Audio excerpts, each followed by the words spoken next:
जय श्री राधे। पूज्य श्री सद्गुरुदेव भगवान के चरणों में प्रणाम। आज पूज्य श्री राधा बाबा कहते हैं, यह बात सदा ध्यान में रखें कि मृत्यु एवं जीवन दोनों पर नियंत्रण रखने वाले एकमात्र भगवान हैं। नाम भगवान और नामी भगवान में कहीं किसी भी प्रकार का भेद नहीं है। जहाँ भगवान का नाम है वहाँ भगवान आंशिक नहीं पूर्ण प्रकाश हैं। यह हमारी श्रद्धा की न्यूनता ही है कि हमें नाम में भगवान का संपूर्ण प्रभाव प्रत्यक्ष दृष्टिगोचर नहीं होता। आप मेरी बात पर पूरा विश्वास कर लें कि भगवान के नाम के सानिध्य में हुई मृत्यु वैसी ही मंगलमयी है जैसे कि भगवान राम के सानिध्य में उनकी गोद में जटायु की मृत्यु हुई थी। जैसे भगवान की गोद में मरते जटायु को भगवान श्री राम ने अपने धाम अपने पिता दशरथ जी के पास भेज दिया था, वैसे ही भगवान के नाम ने भी एक भक्त को मरने के पश्चात उसी भगवत धाम में पहुंचा दिया है, जहां जाकर कोई भी व्यक्ति पुनः जन्म मृत्यु के चक्र में नहीं पड़ता। आप लोग मेरे विश्वास को अपना विश्वास नहीं बनावें, यह तो आप जाने, परंतु मुझे तो इसमें कहीं कोई संशय ही नहीं कि वो भक्त भगवान के नाम ने उनकी वही सद्गति की है जो ऊंचे से ऊंचे सिद्ध भगवत भक्त की हो सकती है। जिस भाग्यवान प्राणी की मृत्यु भगवान के नाम की गोद में हो, उसकी कितनी आनंदमयी सर्व मंगलकारी स्थिति है, इसकी कल्पना भी हम सबको नहीं। हमने अभी तक कभी किसी की भी वैसी मंगलमयी परिस्थिति देखी नहीं है। हमें तो कभी ऐसे सौभाग्य का आंशिक अनुभव भी नहीं हुआ है। हम इतने अभागे हैं कि हमने मंगलमय नाम भर सुना है, हमने मंगल एवं आनंद का अनुभव ही कहाँ किया है। जैसे गुड़ का नाम भर सुनने से गुड़ के स्वाद की कल्पना नहीं की जा सकती, उसी प्रकार मंगलमय, शिव, कल्याणमय, आनंदमय, सच्चिदानंद आदि नामों का श्रवण करने से ही उन भावों की कल्पना नहीं होती। जब भगवान का परम मंगलमय नाम लेते लेते भगवत कृपा से भाग्यवान साधक उनकी विशुद्ध मंगलमयता का स्वाद चखता है, भागवती आनंद में पूरा सिक्त हो जाता है, तभी उसे अनुभव होता है भगवत सानिध्य की परम मंगलमयी एवं घन आनंदमयी स्थिति कैसी होती है। उन साधक की मृत्यु में अमंगल की सर्वथा ही कल्पना नहीं करें। ऐसी मृत्यु ऋषि मुनियों को भी दुर्लभ है। हाँ, यदि हम चाहें तो स्वयं जीवित रहते हुए ही अपने को भगवान के चरणों में अर्पित कर जीवन मुक्ति रूप मृत्यु का आनंद ले सकते हैं। सच्चे भगवत प्रेमी जन इस जीवित मृत्यु को वर्ण कर प्रभु प्रेम में छलकते रहते हैं। प्रेमियों का जीवन जहाँ प्रभु प्रेम में छका हुआ व्यतीत होता है, उनकी मृत्यु भी उन्हें अपने प्रियतम प्रभु के निकट पहुँचाने वाली होती है। अवश्य ही ऐसा लिखना पढ़ना आसान है, वास्तविक मृत्यु को इस रूप में वर्ण करना अत्यंत ही कठिन है। परंतु सचमुच ही यदि हम भगवान एवं भगवान की कृपा को अपना संबल बना लें तो हमारे लिए कुछ भी असंभव नहीं है। पूज्य बाबा कहते हैं, मैं तो संतों के सत्संग एवं शास्त्रों की वाणी से एक ही निश्चय पर पहुंचा हूँ।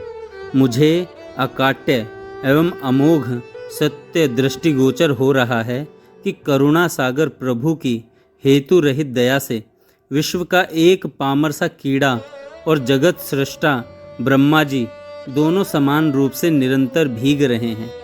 करुणा सागर की अपार करुणा की लहरें इतनी उद्दाम, असीम एवं अथाह हैं कि कोई भी उनसे वंचित नहीं रह सकता। यदि कोई भी प्राणी उनका नाम ले लेकर ही उन्हें पुकारता रहे तो उसे उस दया का परिचय अवश्य ही मिल जाएगा। यह मेरा विश्वास है।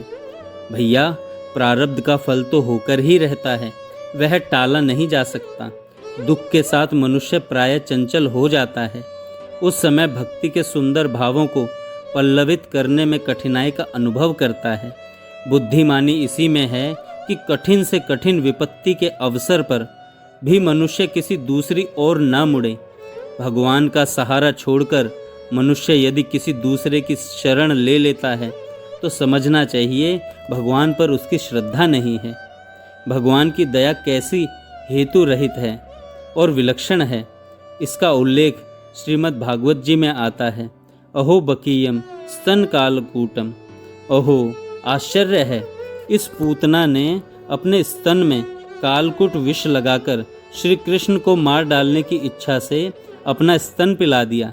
ऐसी असाध्वी बाल हत्यारिणी को भी जिन्होंने अपनी माँ यशोदा के समान गति दे दी, ऐसा अन्य दयालु कौन संभव है जिसकी शरण ली जाए। परम सत्य यही है भैया कि अपार कृपालु की अनंत कृपा धारा में ही यह सारा संसार डूबा हुआ है, परंतु हम उस कृपा धारा का अनुभव नहीं कर पाते।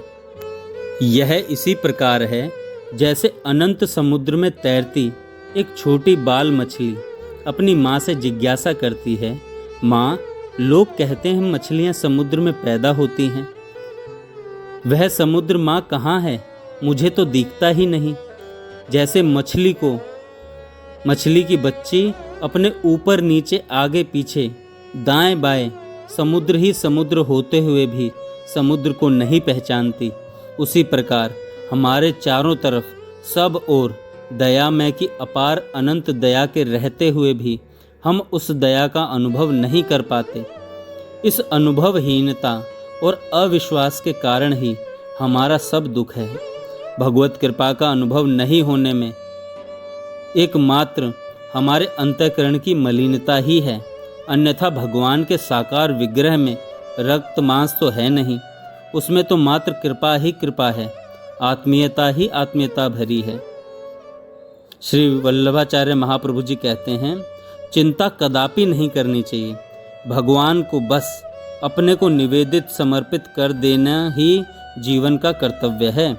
भगवान की सत्ता ही उनकी कृपा महिमा से पूरम पूर है, उनमें कृपा के अतिरिक्त अन्य कुछ है ही नहीं, अतः उनका संपूर्ण विधान कृपा पूर्ण ही संभव है। भगवान की भगवत्ता ही उनका कृपा स्वभाव है, वे हमारी निश्चय ही अलौकिक गति करेंगे। भैया, कठिनाई यही है कि हमने भगवान को तो देखा है नहीं। जो भी हमारी दृष्टि पथ में लोग आए हैं वे सभी रागी द्वेषी, उनमें यदि कहीं कुछ भी कभी उपकार भावना उदय होती है तो उसके साथ ही वे उस उपकार का बदला भी चाहते हैं। अतः हमारी दृष्टि में जीवन भर में हेतु रहित कृपा का कोई उदाहरण नहीं आने से हमारा विश्वास ही नहीं बनता कि कहीं कोई कृपा सागर स्वरूप भी संभव है। वास्तव में हमारे पास भी कोई उपाय नहीं है कि मैं आपको या अन्य किसी को भी मेरी बात का विश्वास करा दूं। परंतु अनादिकाल से अब तक जितने भी जगत में संत महात्मा हुए हैं, आज भी जितने महात्मा हैं, सभी का यही अनुभव था एवं है कि अपने आप को भगवान की कृपा पर छोड़ दो। मात्र बस मुख से जितने भी 2, 5, 10, 20 भगवान के पावन नाम बने लेते जाओ। अधिक नाम ले सको तो कहना ही क्या, परंतु भगवान को अधिक नाम पुकारने की खुशामदी और चाटुकारिता कोई रिझाती हो सो बात भी नहीं है। अपने आप को सच्चे विश्वास से भगवान की कृपा पर छोड़ दो, सारे साधन अपने आप प्राप्त हो जाएंगे। बस हमें इतना ही करना है कि हम अपने भीतर भगवत कृपा का जो क्षीण सा भरोसा है उसे बनाए रखें। श्री तुलसीदास जी अपने पद में यही बात कैसे प्रगाढ़ विश्वास से दोहराते हैं, हम भी उनके स्वर में स्वर मिलाकर गाएं तो धन्य हो जाएंगे कि मैं भरोसे अपने राम के और नहीं कछु काम के, 2 अक्षर सब कुल तारे वारी जाऊं उस नाम के, तुलसीदास प्रभु राम कृपाधन और देव सब दाम के। जय श्री राधे।